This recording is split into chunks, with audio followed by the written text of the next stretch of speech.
Something that's kind of neat, I don't have the news headline, but I think Bill Gates now is the second largest landholder in the US next to the government itself, and he's buying up farmland like crazy.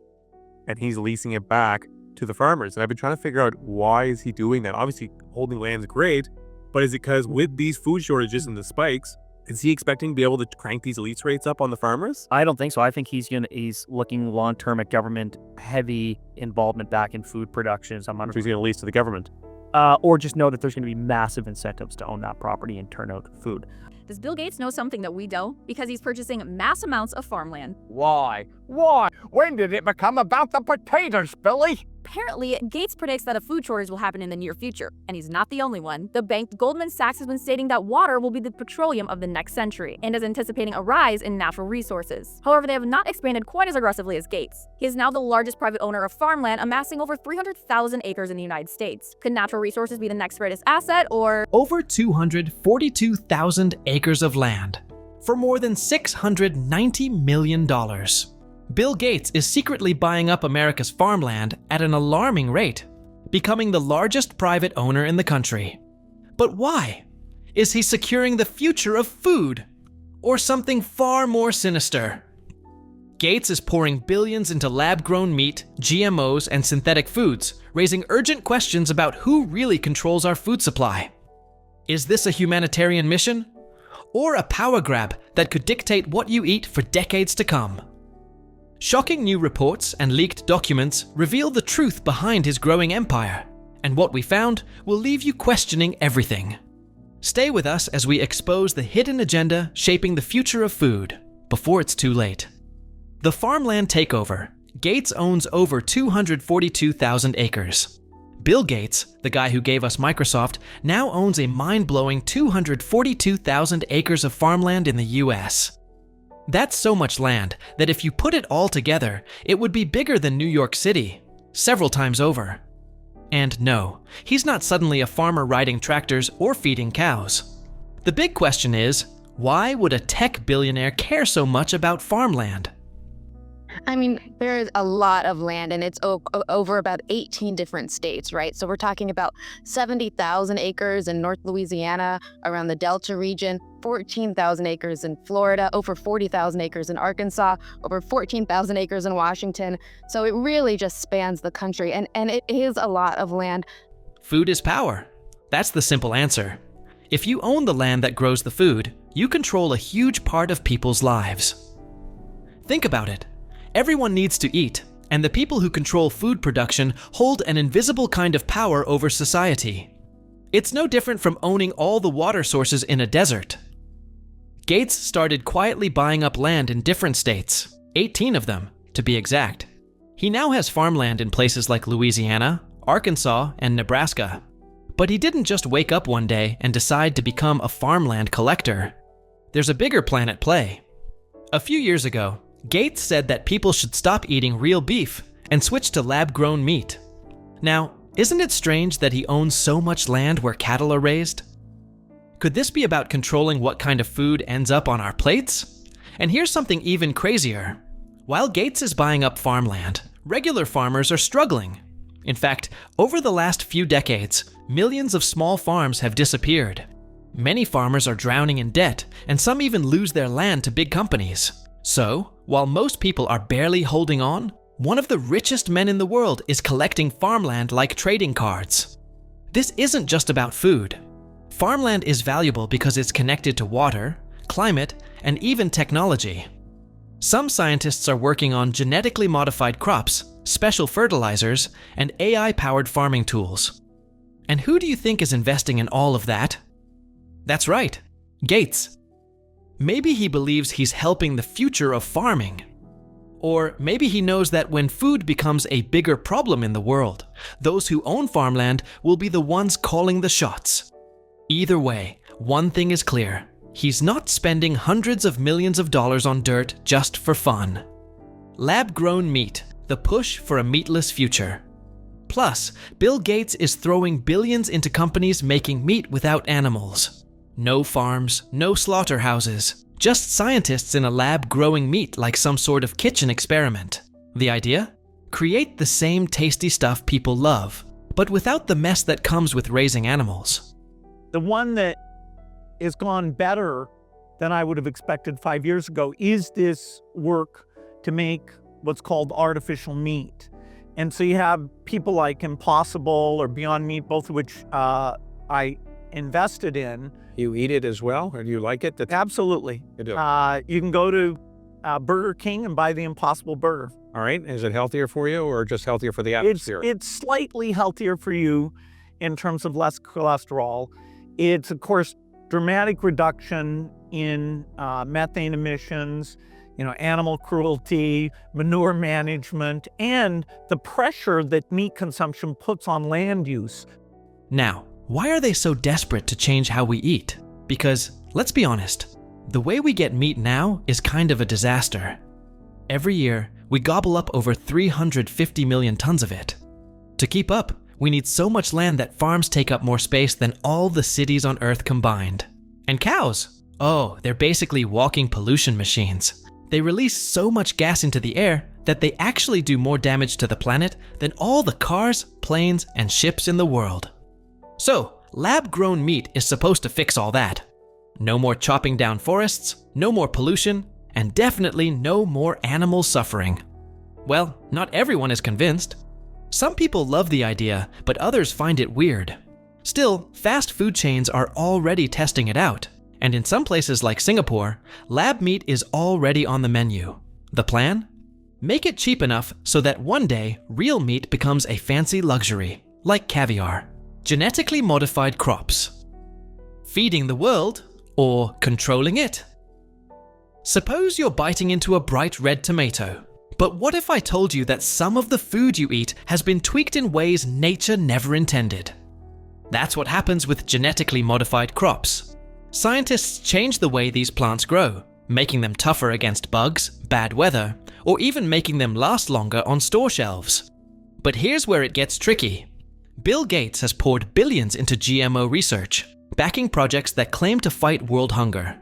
The idea is that if we can grow food that resists droughts, pests, and diseases, we can feed more people. But here's the catch. These seeds are owned by giant companies, and farmers can't just save and plant them like they did for thousands of years. Nope. They have to buy them again and again, making them dependent on these companies. In some countries, if a farmer accidentally grows a patented seed without paying for it, they can be sued. And then there's the question of safety. Nobody really knows what eating these crops for decades will do to us. Some studies say they're fine. Others raise concerns about allergies, gut health, and even resistance to medicine we rely on. One study found that lab rats fed GMO corn for 2 years developed more tumors than those that weren't. But food companies and scientists who support GMOs say those studies aren't reliable. Some of the world's biggest food-producing countries don't even allow GMOs. In Europe, many nations have strict bans or heavy restrictions. Meanwhile, in the US, most of the corn and soy you eat has been genetically modified without you even knowing. There's no clear labeling law, so unless you buy organic, you're probably eating modified food every single day. Synthetic dairy and lab-produced eggs. Replacing natural food? What if the milk in your fridge didn't come from a cow? The cheese on your sandwich was never touched by a farm, and the eggs you're about to cook were never laid by a chicken. This is already happening. These are actually artificial milk, lab-grown eggs, and even meat that never came from a living animal. The idea is simple. Replace traditional farms with factories that grow food using chemicals, bacteria, and machines. The cell-based approaches, they're not going to have a problem with the taste. Their challenge is very much the cost. But there's some great companies, including one called Prolific. It looks like we may get there. So sometimes the path is a lot longer. But here's where it gets tricky. Real milk from cows has been around for thousands of years, packed with natural nutrients that our bodies understand. Scientists still don't fully know how all those tiny elements in natural food work together. When companies create fake milk, they try to copy only a few of these nutrients, but they can't perfectly recreate the real thing. It's like trying to replace an entire orchestra with just a few instruments. The music won't sound the same. Some studies suggest that these artificial versions might not provide the same long-term health benefits, and in some cases, they could even cause unexpected health problems. And what happens if real farming disappears? Right now, millions of people depend on farming for their survival. If everything is made in labs, small farmers could go out of business, and giant corporations would control nearly all of our food. This means they get to decide what's available and at what price. Then there's the environmental argument. Some say lab-grown food is better for the planet, but here's the catch. Producing these foods requires enormous amounts of energy. Some studies have found that making artificial dairy in factories can release even more carbon emissions than traditional farming. And we haven't even talked about the unknown long-term effects on our bodies. Real food evolved with us, but these new products? Nobody knows what decades of eating them will do. In 2020, one company made fake milk that was so chemically processed, it needed to be classified as an ultra-processed food, the same category as sugary sodas and junk food. And yet, they still marketed it as healthy. It's easy to get fooled when something is made to taste and look just like the real thing. But taste doesn't mean nutrition, just like wearing a costume doesn't make you a different person. So, do we want a future where every bite we take is designed by a corporation? Because once we give up real food, there's no turning back. Corporate-controlled agriculture. The future of farming. Farming has always been about people and the land, but now big corporations are taking control. Bill Gates' foundation, for example, is investing in lab-made seeds and high-tech farming that promises bigger harvests, but comes at a cost. The new seeds don't regrow naturally, forcing farmers to buy them every season, while harmful chemicals damage the soil. Small farmers can't afford the rising costs and are being pushed out. In the past 40 years, a third of the world's farmland has been lost, and 4 corporations control over 60% of the global seed market. This concentration gives them power over what's planted, how much food is produced, and the price consumers pay. Traditional farming methods are being replaced by corporate-controlled systems, which harms both farmers and consumers. If this trend continues, our food will be shaped by profit-driven corporations, not nature or farmers. Eliminating small farmers. The death of independent agriculture. In simple terms, all the fresh produce you once bought from local farmers is now controlled by a few massive companies. Small farms are disappearing, with less than 2% of US farmland now owned by independent farmers. Instead, powerful corporations, including Bill Gates, own vast amounts of farmland. This matters because when a few control the land, they control what's grown and at what price. Mass-produced crops focus on profit, not flavor or nutrition. Big companies use chemicals and methods that prioritize efficiency over quality, and they can set prices however they want. Farmers are being pushed out, forced to sell their land, or left with nothing. In India, over 300,000 farmers have taken their own lives due to debt and lack of support. As fewer independent farmers remain, big companies gain more control over our food, health, and prices, making local farms a potential relic of the past. And all their logic boils down to one thing: eco-friendliness or sustainability. But because we need to get to zero emissions by 2050, we have to come up with an alternate way which isn't too much more expensive to perform those same activities without emitting any greenhouse gases. People have come up with alternative food, but what we're seeing is that it's hard to get more than a small market share, and those foods just don't taste the same. Savers made an advance in the chemistry. It's ultra different in terms of the environmental footprint, but it's as good as those real animal fats. The sustainability narrative. Is it about saving the planet? But what if all this talk about sustainability isn't really about nature or hungry people, but about making a handful of rich people even richer? Take lab-grown meat, for example. Bill Gates and a few other billionaires say it's the future, claiming it'll fight climate change and feed the hungry. But here's the twist. This fake meat needs a ton of factories, machines, and expensive chemicals to even taste like real food. Meanwhile, small farmers, the people who've been feeding us for thousands of years, get pushed out of business because they can't compete with billion-dollar food labs.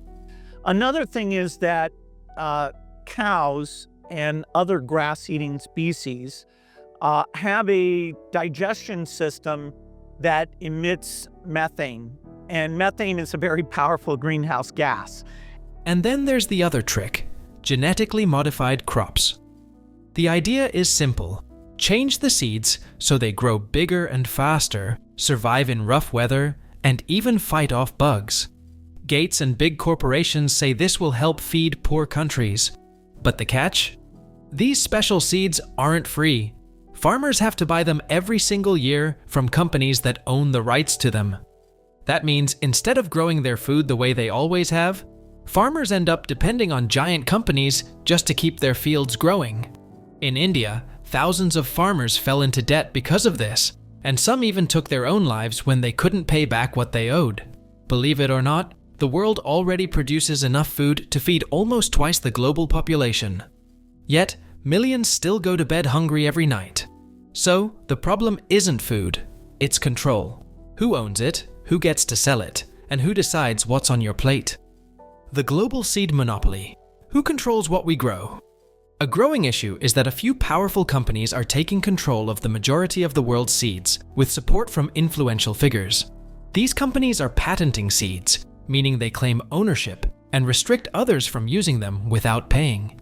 As a result, farmers can no longer save seeds from one harvest for the next season.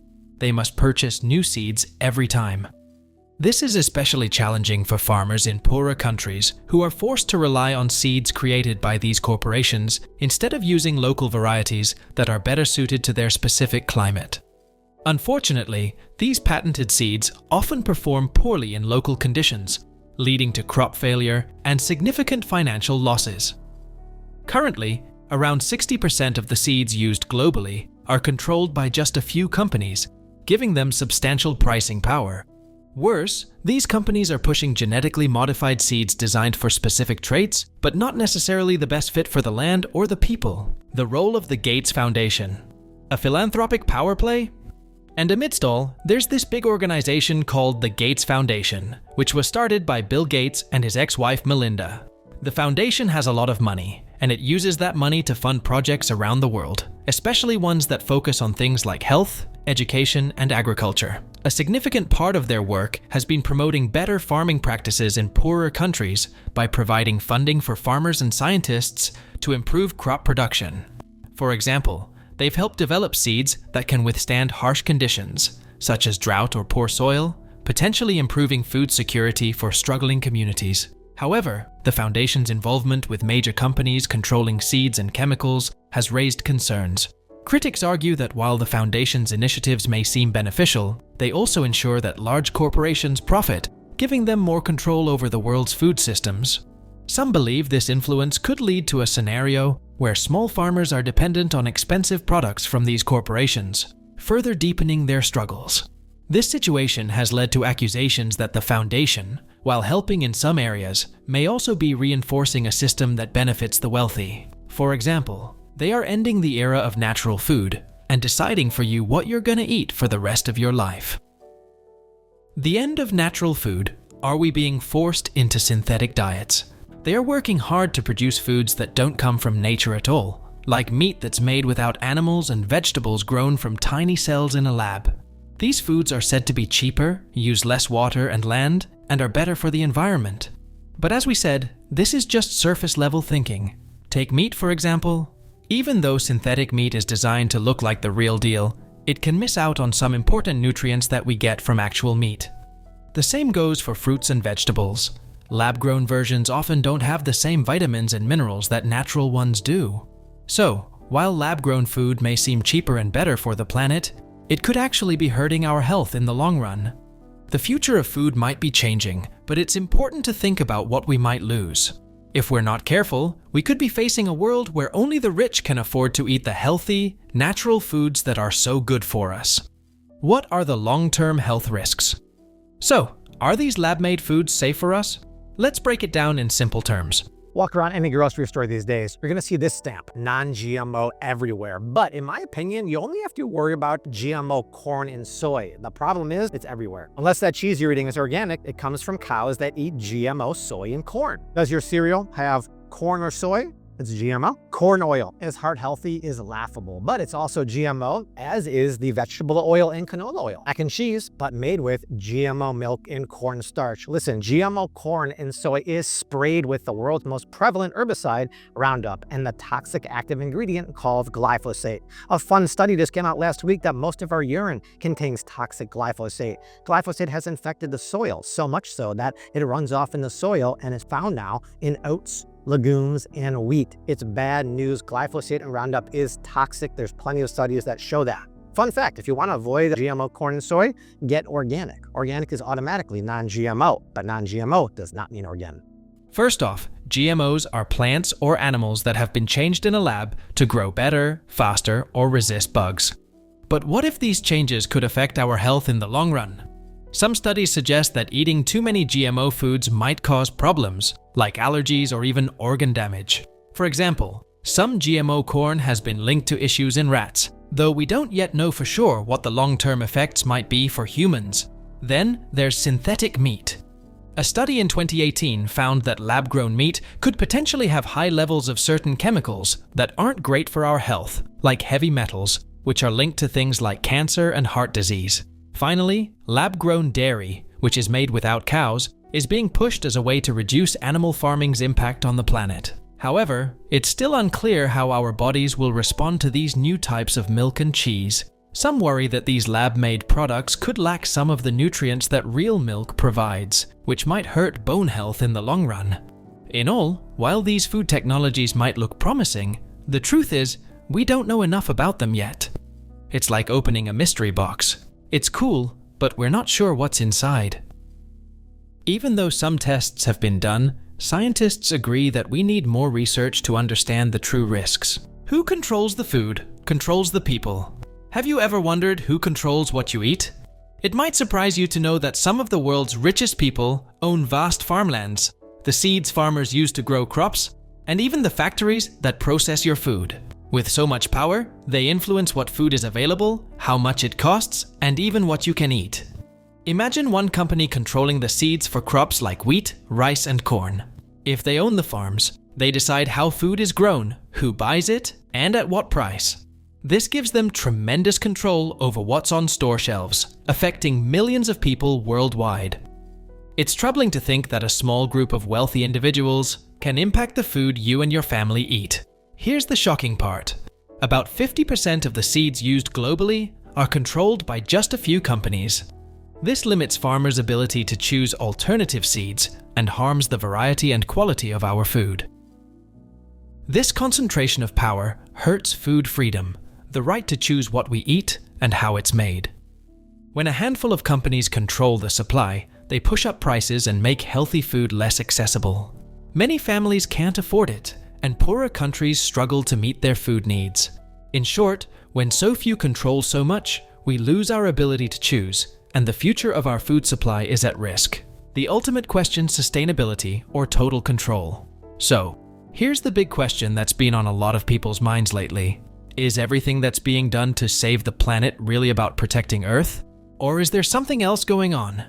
We've all heard about things like saving the environment and sustainability, but what if it's really about who gets to control what we eat? Let me break it down.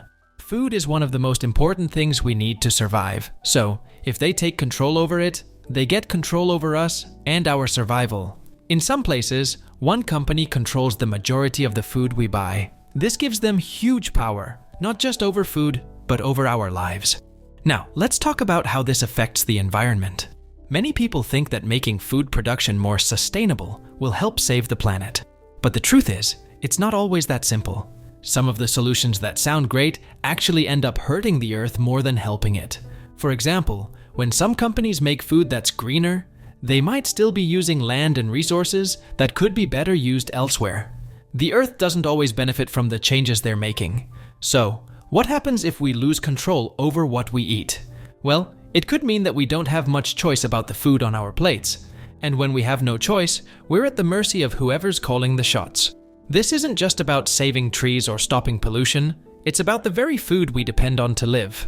For example, have you watched the film Snowpiercer starring Chris Evans? In this film, you will also see the poor and middle class eat a tasteless protein bar made from all kinds of insects. But the rich? They eat normal, healthy, and tasty food like we eat now. So, it's a lot to think about. What if we are approaching such a reality? If we don't pay attention, we might lose more than just a clean planet. We might lose the power to decide what goes into our bodies. So, ask yourself, is Gates' influence over our food the future we want, or a step too far?